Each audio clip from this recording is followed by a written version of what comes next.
Hello, good day. Angus McMahon here with another story.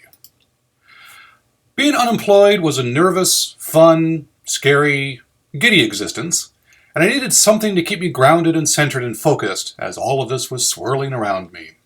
And so each weekday I would write a summary of my activities for that day and post it on Facebook. I did this for 22 months, or 369 workdays. The average word count for a Gentleman of Leisure report was 325 words. Ergo, let's do the math, 120,000 words. I wrote a book, basically. But considering the two most used words in the thing are dishes and siesta, I don't think I'll be optioning the movie rights anytime soon. Still, there are some interesting moments. So here's some baguettes in no particular order. Don't have lasagna for dinner when watching The Walking Dead. Don't play Mario Kart for 3 hours and then jump in the car and go do errands. You never see a good toupee. You either see a bad one or you don't see anything at all. The culling of the t-shirts. Each year I put on all of my t-shirts in turn and hold my arms over my head. If my belly button is exposed, then off to the rummage sale it goes. 65 t-shirts became 40 and an entire drawer was liberated. Toughest writing job in the world. Feature articles for Walking Magazine. Real publication, saw it during my years at Borders. First as a monthly, then as a quarterly, then as an annual, as the editorial department slowly went, what is there to write about a skill that we had all pretty much mastered by 18 months old? Toughest TV sports job. Color commentator for a bowling tournament. What do you think he's going to do here, Bob? Well, I think he's going to try and throw the ball down the lane and knock all the pins down. He got 9 of them. What do you think he's going to try to do with the last one? Well, I like voting on the day of the election. Live, in person. The crowds, the smells, the clueless senior citizens that can't find my name on the list even when I'm pointing right at it. I want to earn my voting right. A haiku for Roomba. With tinny fanfare, I happily clean your floors. Please empty my ass. Peanuts, the comic strip. It's just so unrelentingly sad. In the big page of newspaper funnies, it was always this black hole of nihilism and sorrow. Specifically, though, I have a hard spot in my heart for Charlie Brown. His baseball team never won. His Christmas tree never had an erection. And he was forced to wear the same ugly sweater to the 3rd grade for 40 years. What would make me truly happy would be for Chuck to pick himself up, dust himself off, grow a pair, step over to Lucy, take the football out of her hands, and ram it up her ass. Phone interview with the EDD, the unemployment people. It had been set up because the money stopped for 2 months. The exchange went like this.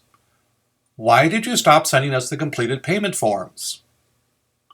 Because you stopped sending the blank ones to me. But we cannot send you payment until you provide us with a filled-in payment form. And I cannot send you a filled-in one until you send me a blank one. But why would we stop sending the blank ones to you? Because I was suddenly ineligible, or the fund was dry, or the Republicans were being dickheads again? I don't know.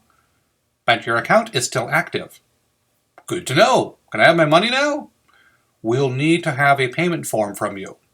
I'd fill one out if I had one. Well, we cannot provide payment until we have received a completed form. Then send me a blank one. You don't have any? What did you do with them? I stopped receiving them from you. Why would we stop sending them to you? I don't know. Look, you called me food for brains. And on for a good half hour until we were both dizzy.